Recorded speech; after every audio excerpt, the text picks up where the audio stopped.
আপনাকে তো বলা হয়নি যে আমি আগামীকালই চলে যাব। মানে কি? আপনি তো এখন ঘোরা শেষ হয়নি, ওই ডাডলরে যাবেন না? না না, আর কোথাও ঘুরবো না।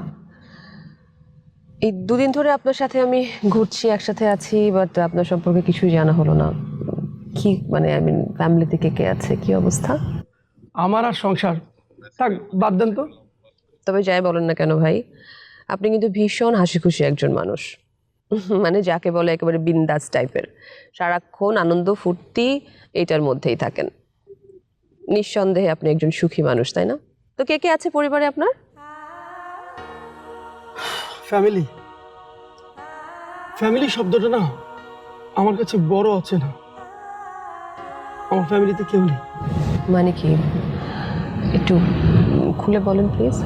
শোনেন, আমি আসলে গত 20 বছর হলো দেশ, মা বাবা সবাইকে ছেড়েছি। আর এই প্রবাসের ভূতটা না সেই ছোটবেলা থেকে আমার মাথায় চেপে বসে। অনেককে দেখতাম বিদেশ থেকে আসে, বিদেশে যায়, বিদেশের ঝলমলে আলো, সুন্দর পরিবেশ, দামি গাড়ি, দামি বাড়ি, এই সব কিছুই আমাকে আসলে আকৃষ্ট করতো। হ্যাঁ, বিদেশে সবই আছে, কিন্তু সুখ সুখ জিনিসটা নেই।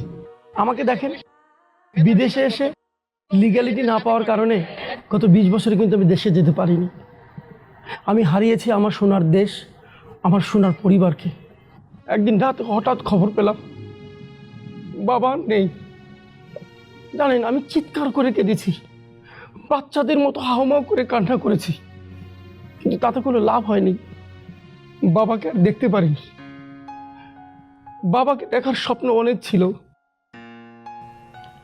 কিন্তু একবার যদি দেশে ফিরে যাই আর ফিরতে পারবো না এই ভয়ে বাবাকে শেষ পর্যন্ত দেখতে পারিনি।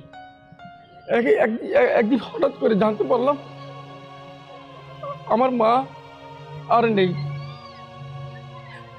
আমার লিগ্যালিটি না থাকার কারণে আমি মাকেও দেখতে পারলাম না।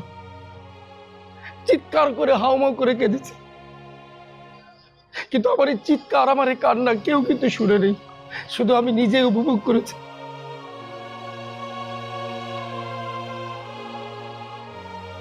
আর আজকে দেখেন, আজকে না আমার কিন্তু কাগজপাতি হয়েছে, আমার গাড়ি আছে, আমার বাড়ি আছে, আমার সবকিছু আছে, কিন্তু আমার মধ্যে যে সুখ শান্তি এগুলো কিছুই নেই। আর এই যে আপনি আমাকে দেখেন না, ভিডিও করি, এখানে সেখানে ভিডিও করে বেড়াই, আসলে এগুলো কিছুই না। এগুলো কেন করি জানেন? নিজেকে এই দুঃখ কষ্ট থেকে একটু দূরে রাখার কারণে, ভুলে থাকার কারণে একটু সংসেজে ঢং করে বেড়াই।